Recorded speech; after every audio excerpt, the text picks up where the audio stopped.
Raymerland, and welcome to Trails West. Since long before it attained the title of the sport of kings, horse racing has been one of the world's favorite pastimes, and nowhere did it gain greater popularity than in the Old West. This is the story of a fateful Nevada stake race, and the story begins, however, not on the western frontier, but in far-off Virginia, and it's called Half a Loaf.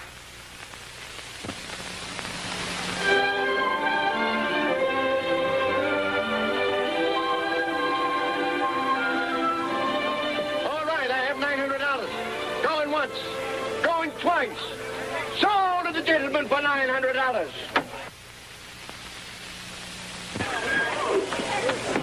Come, gentlemen. Now, just a moment. The sale may not be quite over. I crave your indulgence for just a moment. Now what? Well, there won't be much left after the creditors are paid. I thought you might have changed your mind about Country Squire. Look, we went through all that before. This was my father's favorite horse, and he is not for sale. Well, he's way past his racing prime, and he's lame to boot. You let me worry about that. Besides, I'm taking him as part of my share. All right, gentlemen. All right, the sale is over. I know you gentlemen are anxious to get away, so I'll hurry up with the accounting. He was right, you know, about Squire. I'm willing to gamble my last penny I can get him into shape by the time the track opens.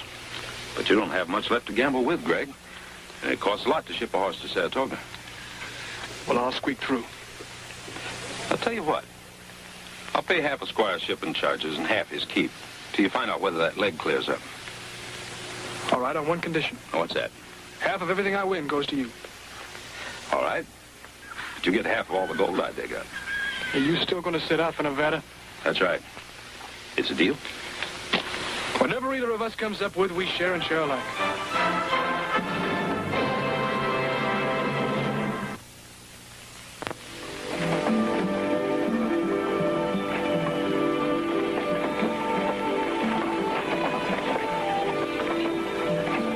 Keep your britches on, Sonny. We'll get there. Couldn't we go just a bit faster? Scared there won't be no gold, then? No, but it's a long road from Virginia.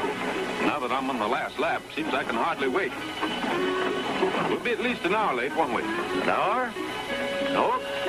Won't be more than 55 minutes late getting into church, Rick.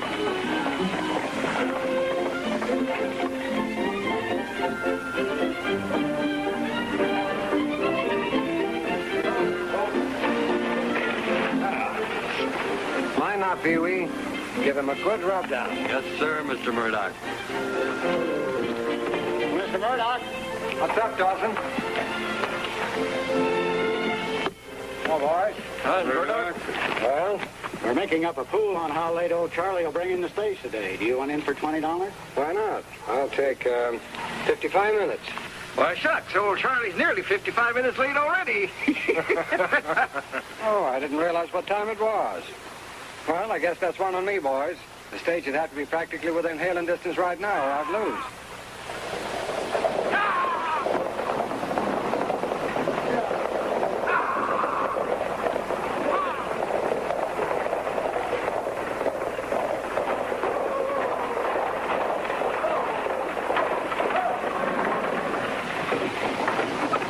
55 minutes exactly. You win, Mr. Murdoch. Well, now, wasn't that something? Sure pays a man to forget to look at his watch once in a while, doesn't it? Oh, sure. Well, thank you, boys. Thank you very much. Now, how about coming across to the saloon? The drinks are on me. That's a good idea.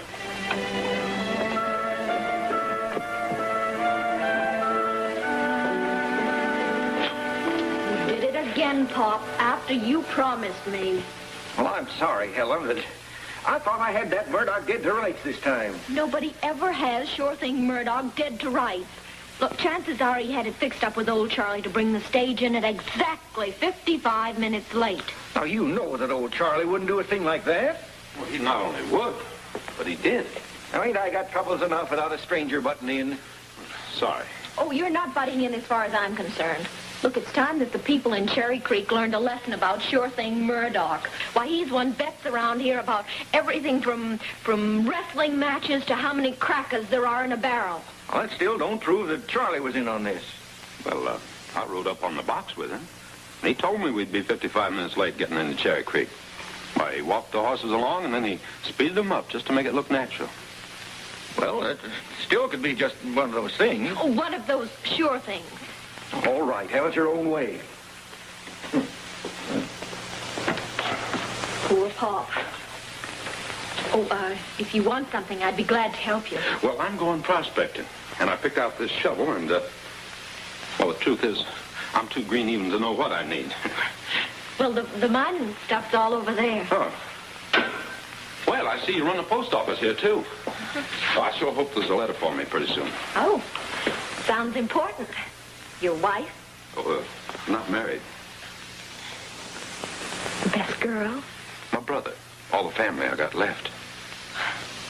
Well, if you let me know where your diggings are, well, I'll try to get word to you if a letter comes. That is, if you tell me your name. Oh, sure thing. I mean, Lamont Carlyle.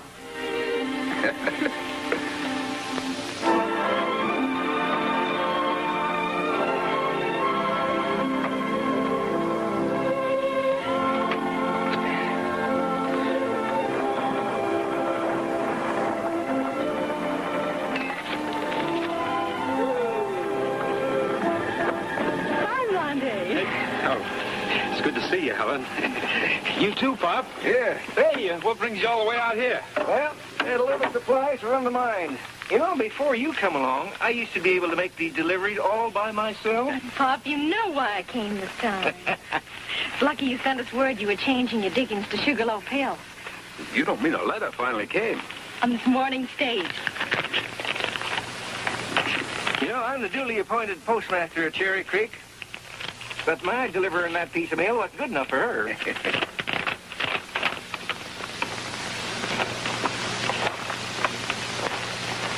Good news? Well, Squire, that's the thoroughbred I was telling you about. Is almost over his lameness. The very first week of the Saratoga meeting, Greg picked 7 winners. And, What? nothing but losers ever since. Factory's flatter than a flapjack. Had to take a job in the stable. Yeah, I wish I could send him a little money. The truth is, I'm almost busted myself. Well, I guess I was dreaming to think I could find a gold mine. Well, wake up and quit dreaming. I think you've been standing on one. A gold mine? Right here, you mean I'm standing on it? Well, what do you expect, Nuggets? I've done a little prospecting in my day. That looks like pay dirt. Just don't stand there. But I... Butts is for billy goats. Get your claim markers up. You can ride into town with us. And bring plenty of those samples for your sayer.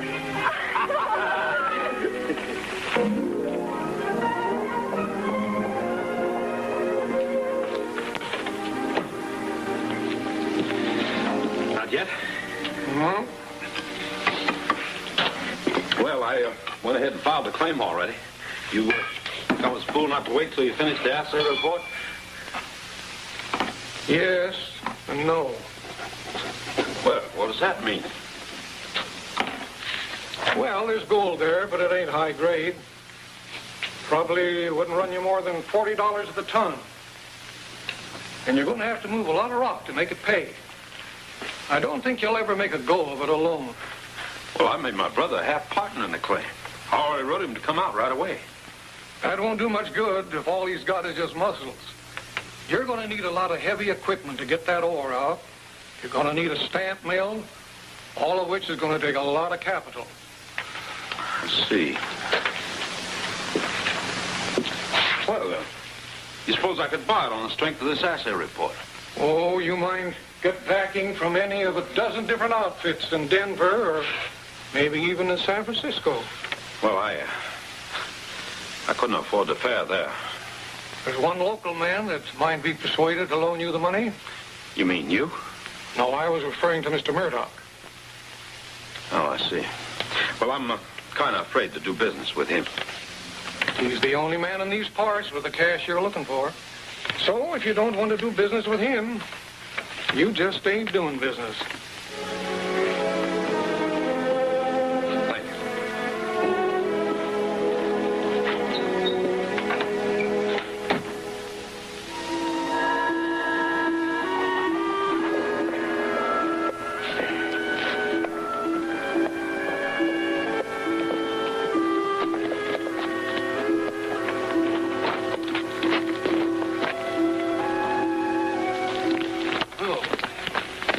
Well, my friend, I've already got those papers all drawn up for you. That's so. Yes, sirree. You'll never find moss growing on any proposition Samuel T. Murdoch is interested in. Well, it must be a pretty good investment.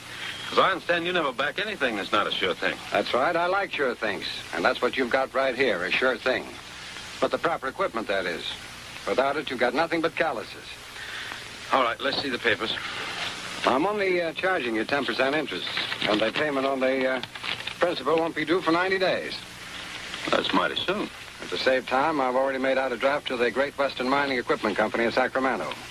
You just endorse it and get it in the mail right away, and you'll be able to make those payments like they were peanuts. Yes, but according to this agreement, if I should happen to default, you get the mine. Well, now, a man puts up $15,000, he's entitled to protection. Anyone else you'd borrow from is going to demand the same thing. Well? There's pen and ink in my tent.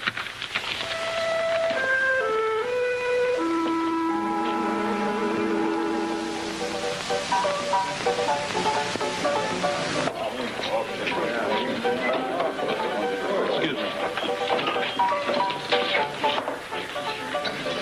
You sure put one over on me, didn't you, Murdoch? Well, I can't imagine what you're talking about. This letter from the Great Western Mining Equipment Company informing me they won't be able to make deliveries on that equipment for at least 120 days. Well, now, that's a real darn right shame. Oh, I knew you'd cry your eyes out for me. Especially since the first payment on that contract is due you in 90 days. You found yourself a sure thing, all right, didn't you? Well, now, how was I to know they were short of machinery? Well, maybe this will refresh your memory. In fact, we had already informed Mr. Murdoch of the unavoidable delay in all deliveries. Carlyle, I guess the rocks and the men are just a little bit too hard for you out here in the West.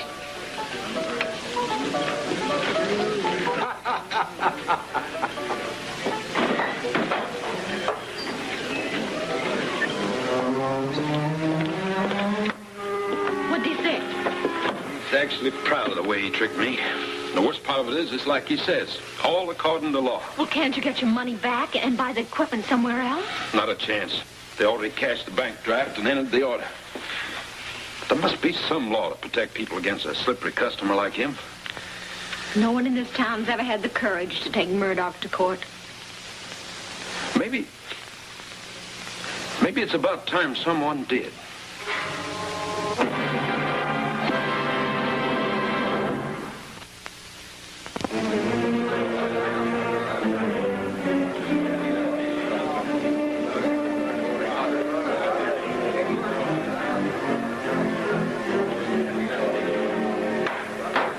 Ready for the verdict. Litigants will rise. The evidence shows that you were deliberately deceived and done in. But we happen to have a principle in law, caveat emptor, which means let the buyer beware. Now, you bought the money, but this court can do nothing about the terms except to urge you to do a little more bewaring the next time you make any deal, particularly with men of the defendant's nature. However, an investigation of the title to the Sugar Loaf mine reveals that Lamont and Gregory Carlisle were not registered as co-owners, but as individual owners of a 50% share apiece. Well, what has that got to do with it? Under the law, Lamont Carlisle had no right to put up his brother's half interest in this mine.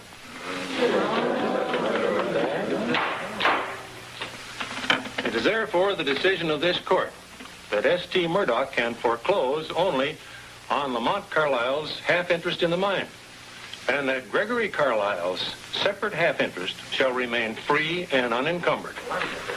Court is adjourned.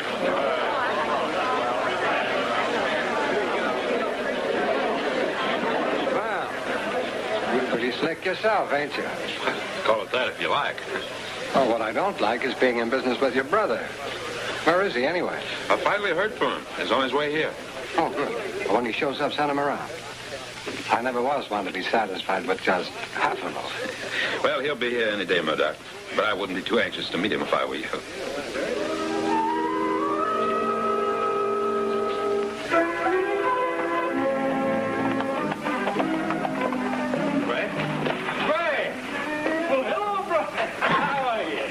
It's great to see you, Greg.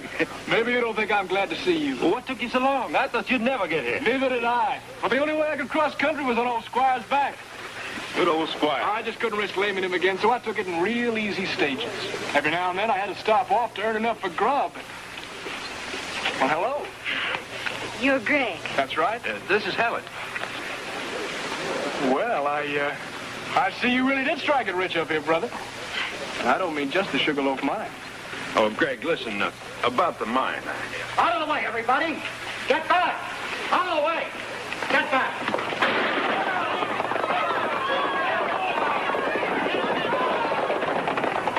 Horse racing, Western style? Sure thing, Murdoch style. He's not only got most of the money in town, he owns a horse that just won.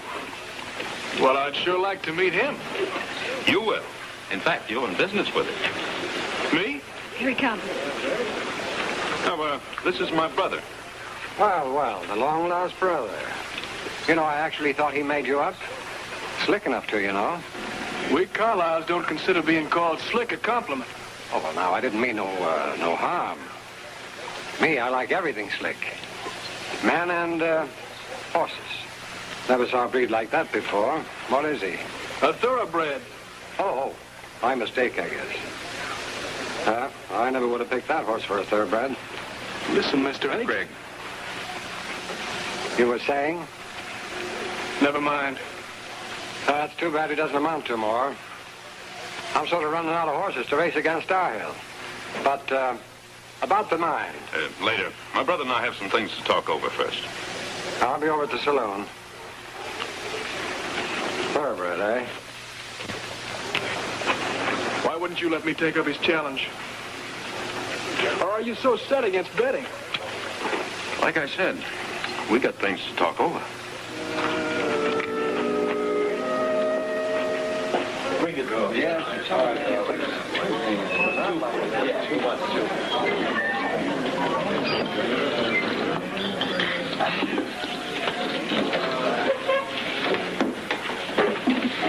Well, boys,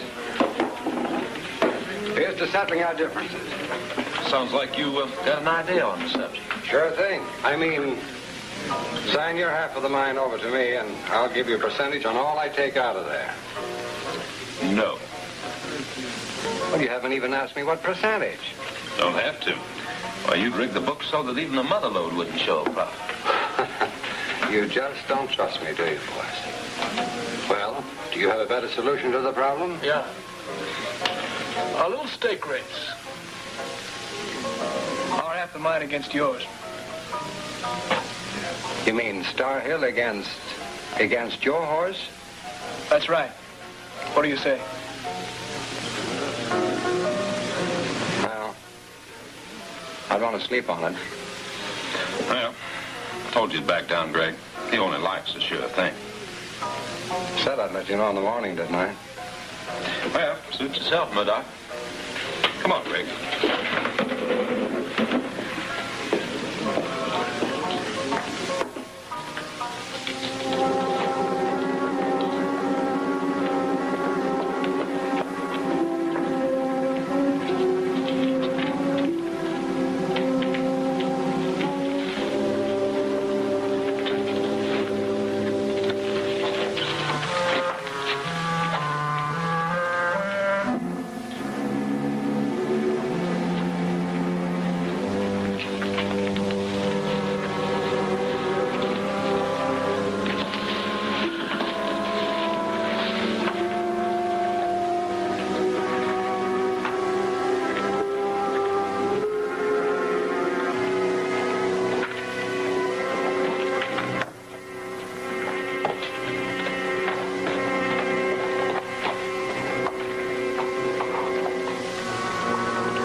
to start, Mr. Murdoch? Start your race down at the rock slide. And finish up at this point up there. That's about the right distance. All right, let's get started. I'll be waiting down here.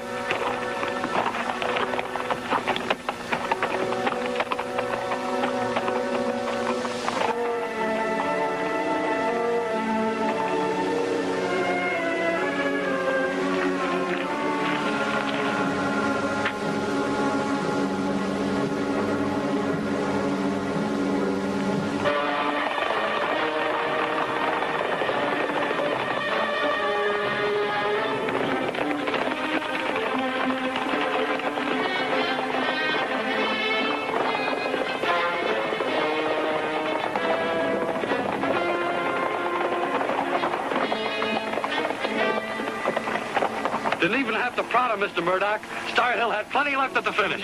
Good. How about that one? I pushed him for all he was worth. He just ain't got it.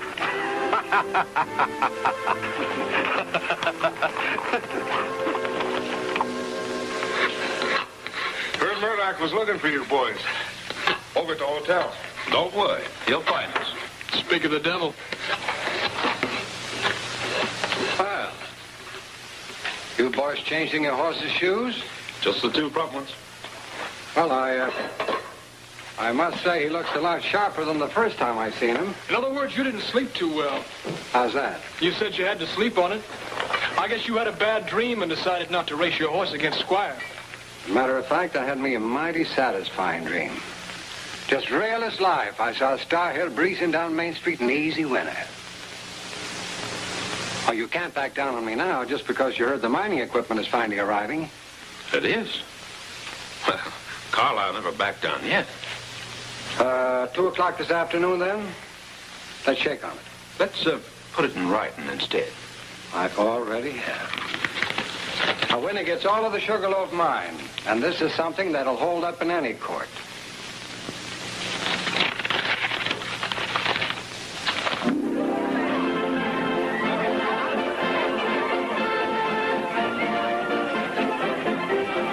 Come on, Tate. You shouldn't have let Murdoch trick you into this. Well, half of mine's no good anyway.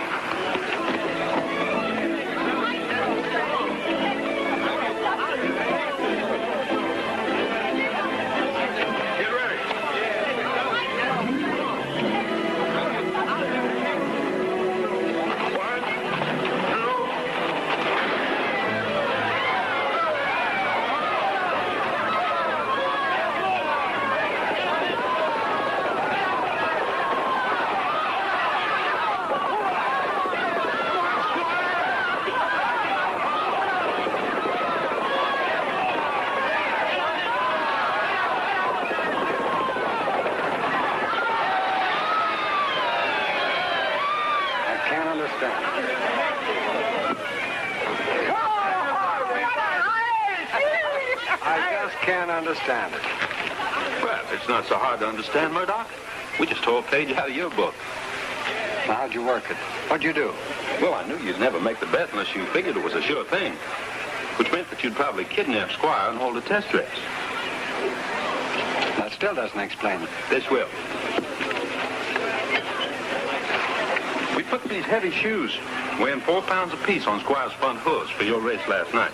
That slowed him down. And this morning, we put the regular shoes back on. Here, nail them up over your mantle. Winning that horse race was only the beginning for the Carlisle brothers.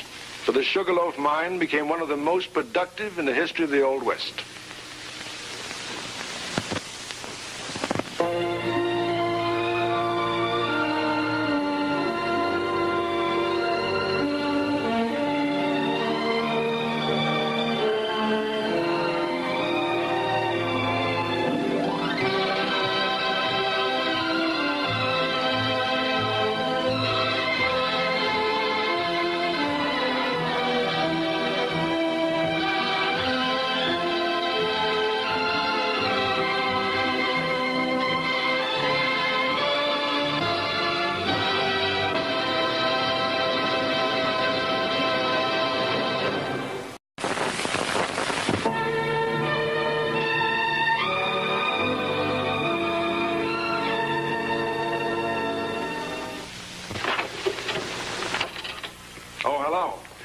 I'm Ray Milland, and welcome to Trails West. Since long before it attained the title of the sport of kings, horse racing has been one of the world's favorite pastimes, and nowhere did it gain greater popularity than in the Old West. This is the story of a fateful Nevada stake race, and the story begins, however, not on the western frontier, but in far-off Virginia, and it's called Half a Loaf.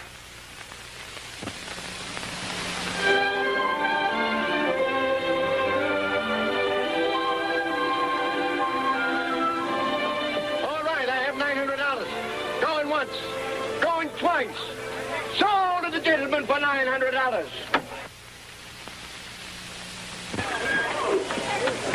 Come, gentlemen. Now, just a moment. The sale may not be quite over. I crave your indulgence for just a moment. Now what? Well, there won't be much left after the creditors are paid. I thought you might have changed your mind about Country Squire. Look, we went through all that before. This was my father's favorite horse, and he is not for sale. Well, he's way past his racing prime, and he's lame to boot. You let me worry about that. Besides, I'm taking him as part of my share. All right, gentlemen. All right, the sale is over. I know you gentlemen are anxious to get away, so I'll hurry up with the accounting. He was right, you know, about Squire. I'm willing to gamble my last penny I can get him into shape by the time the track opens. But you don't have much left to gamble with, Greg. And it costs a lot to ship a horse to Saratoga. Well, I'll squeak through. I'll tell you what. I'll pay half of Squire's shipping charges and half his keep till you find out whether that leg clears up. All right, on one condition. Oh, what's that?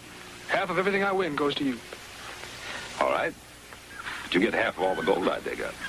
Are you still going to sit out for Nevada? That's right. It's a deal. Whatever either of us comes up with, we share and share alike.